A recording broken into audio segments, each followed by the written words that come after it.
O conto a seguir foi lido especialmente aos que possuem alguma limitação à leitura, tais como os deficientes visuais, os idosos, os dislexos, entre outros. Se você puder fazer melhor, envie-nos sua gravação para iba@ibamendes.com. Será um prazer publicá-la em nosso canal.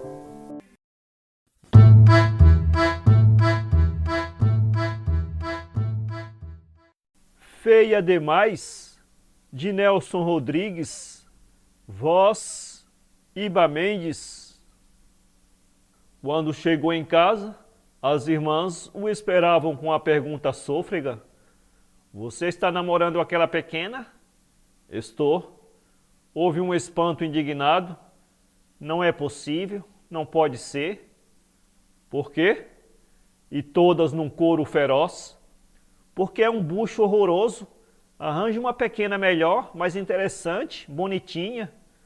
O rapaz empalideceu, ressentido com a grosseria dos comentários, e teve uma atitude muito bonita e viril. Primeiro chamou todo mundo de espírito de porco, em seguida anunciou: "Pois fiquem sabendo que eu vou me casar com esse bucho. Até logo." Virou as costas e foi jogar sinuca no boteco da esquina. A pequena, mãe e filha se entreolharam, assustadas. Uma das pequenas suspirou: "O caso é sério." Houve em derredor a aprovação: "Seríssimo." E a mãe, que gostava muito daquele filho, fez um voto de abstenção, usando da seguinte alegoria: "Amarra-se o burro à vontade do dono. Ele quer casar, não quer?" Admitiram. "Parece." Ela concluiu: "Pois que case e seja feliz." Havia, porém, a esperança ou o desejo de que, com o tempo, Erivelto se convencesse da fealdade da menina. Mas que esperança! Estava realmente apaixonado, disposto a se casar de qualquer maneira e no mais breve prazo. Um dia, a mãe, que se caracterizava por um senso comum tremendo, chamou-o: "Vem cá, meu filho, vamos conversar direitinho." Erivelto atendeu, fez porém a ressalva solene, quase ameaçadora: "Converso, minha mãe, desde que a senhora não fale mal de fulana." A outra admitiu mais do que depressa: "Evidente, eu até gosto da menina." Pigarreou e prosseguiu: "Você quer casar, não quer?" "Quero." Veio então a pergunta queima-roupa: "Mas com que, meu filho? Casar com a roupa do corpo não é possível. E você, aqui para nós, não ganha o suficiente." O rapaz ergueu-se, ficou andando de um lado para outro, com as duas mãos nos bolsos, e de repente, estacando, definiu-se: "Minha mãe, sabe qual é a minha opinião? É a seguinte: o que decide na vida é o peito.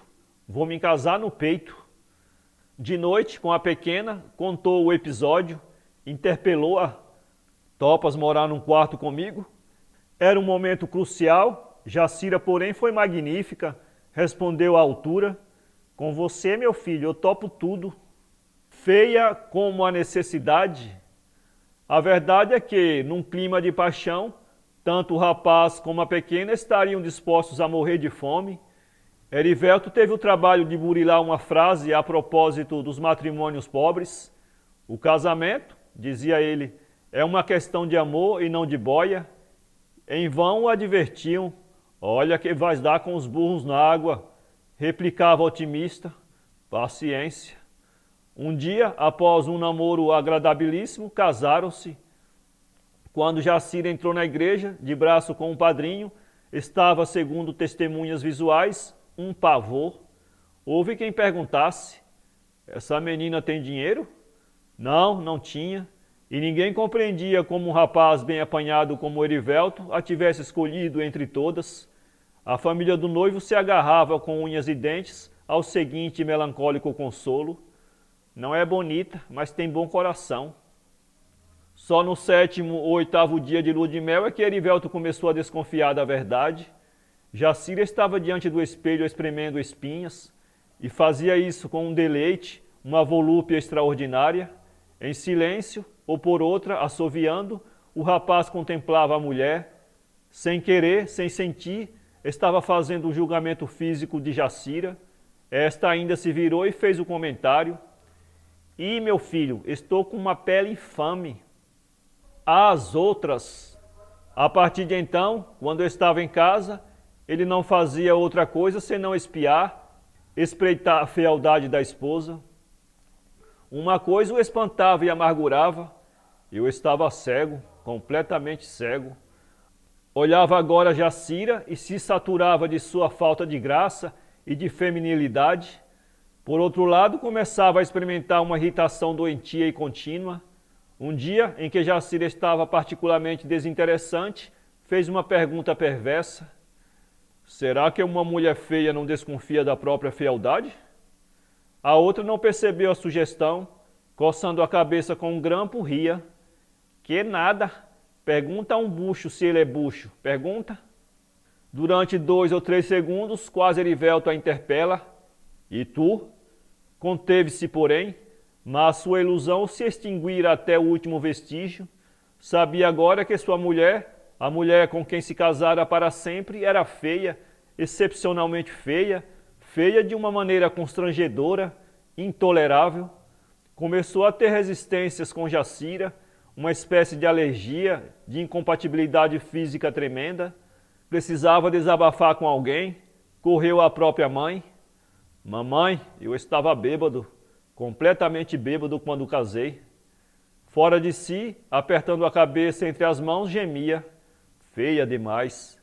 E repetia: demais. Certos deveres ou hábitos de marido já o enfureciam. Por exemplo, ao sair para o trabalho e ao voltar, acostumara-se a beijar a mulher na boca, e se agora simulava um engano, uma distração, e roçava os lábios na face de Jacira, esta fazia a reclamação amorosa: na boca, meu filho, na boca. Ele se crispava. Esse beijo na boca se transformou com o tempo numa fobia. Por outro lado, na rua, no ônibus, ficava fazendo confrontos entre as transeuntes e Jacira. Se encontrava uma mais jeitosa, delirava: isso que é corpo. Ou então: que rabinho. E se estava com um amigo, cutucava o amigo: olha que espetáculo. A amante. O pior de tudo é que Jacira tinha um temperamento carinhosíssimo, gostava de dar e receber carinho. De noite, quando Erivelto chegava, ela vinha sentar-se no seu colo e se derramava em dengues: tu gostas da tua gatinha? Gostas? Exasperado e fazendo um esforço para se conter, rosnava: sossega, a hora para tudo, vamos jantar. E se iam a um cinema, Jacira voltava de lá impossível. Eu não acho a Lana Turner nada dessas coisas, vulgar. De fato, a pobre pequena era exigentíssima, sempre vendo defeitos nas outras mulheres. A Bárbara Stowe, que parecia-lhe tão sem graça. Erivelto caiu das nuvens, estacou furioso: Bárbara Stowe, sem graça? Você bebeu? Teve vontade de fuzilar a esposa com a pergunta: se ela é sem graça, você o que é? Mas a situação matrimonial tornara-se insolúvel. Era agora dominado por uma obsessão. Dizia para si mesmo: tenho que arranjar uma cara. Arranjou uma, com efeito, que trabalhava numa casa de modas. Era uma fulana alta, que na opinião de muitos lembrava um cavalo de corrida. De uma maneira ou de outra, o fato é que Erivelto se apaixonou. Uma vez de longe, a fulana viu Jacira. Ao primeiro ensejo, fez para Erivelto um comentário: bem feinha tua mulher, hein? Ele esbravejou: um bucho horroroso. A fealdade da mulher o humilhava. E o interessante é que Jacira não desconfiava de nada, não percebia que era abominada pelo esposo. O infiel. Até que aconteceu o inevitável. Uma noite, Erivelto chegou em casa bêbado, e pior do que isso, com manchas de batom no pescoço, no lenço, etc. Ela então, que jamais admitira a hipótese de uma infidelidade, virou uma autêntica leoa, avançou para o marido de dedo em riste, esganiçava-se: que é isso? Que negócio é esse? Bambo em cima das pernas, o marido teve uma sinceridade de ébrio: tenho uma amante, tenho uma amante. A princípio ela não compreendeu, repetiu no seu assombro: uma amante. Mas já o rapaz rolava na cama, ficava de bruços, resmungando coisas ininteligíveis no seu idioma de bêbado. Ela, subitamente feroz, o revirou, segurava-o pela gola do paletó, sacudia-o e gritava: eu também vou te trair, ouvistes? De manhã, quando Erivelto acordou, ela, que não dormira, repetiu: vou fazer o que você me fez, por essa luz que me alumia. Tragédia!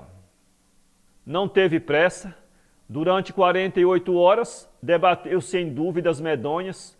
Trair era ou devia ser facílimo. Restava, porém, a pergunta: com quem? Passou em revista todos os amigos e conhecidos, ia excluindo um por um através de um processo eliminatório. Acabou se fixando no amigo do marido, um tal de Mascarenhas. Telefonou-lhe sem dizer quem era, e o outro, ouvindo uma voz feminina, inflamou-se. Queria um encontro imediato, num lugar assim, assim. Ela foi bastante feminina para adiar a entrevista.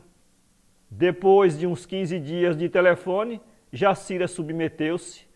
O outro marcou hora e deu o endereço de um apartamento que mantinha para tais aventuras. 2 horas depois, ela estava lá, apertando o botão da campainha. O próprio abre e Jacira invade o apartamento. Ele parece atônito, não compreende. Jacira percebe nos seus lábios uma expressão de descontentamento quase cruel. Espera uma palavra, uma iniciativa, e como ele não faz nem diz nada, ela o interpela. Então, o fulano balbucia: desculpe, mas não é possível. Sinto muito, desculpe.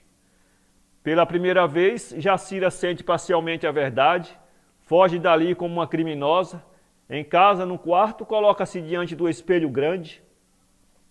Revia-se de corpo inteiro, compreende tudo, compreende porque fora quase escorraçada. Coincidiu que, nessa noite, bêbado outra vez, o marido a ultrajasse com a palavra bucho, bucho. Teve ódio, um ódio inumano, indiscriminado contra si mesma, contra o marido, contra o mundo.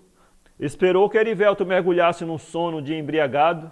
Então, já serena, derramou álcool em cima dele e riscou o fósforo. Por entre chamas, ele se revirava, se contorcia, como se tivesse cócegas. Fugiu uivando, perseguido pelas labaredas. Vizinhos atiraram baldes d'água em cima dele. Erivelto morreu, porém, ali mesmo, nu e negro. Para ler esse conto, acesse www.poeteiro.com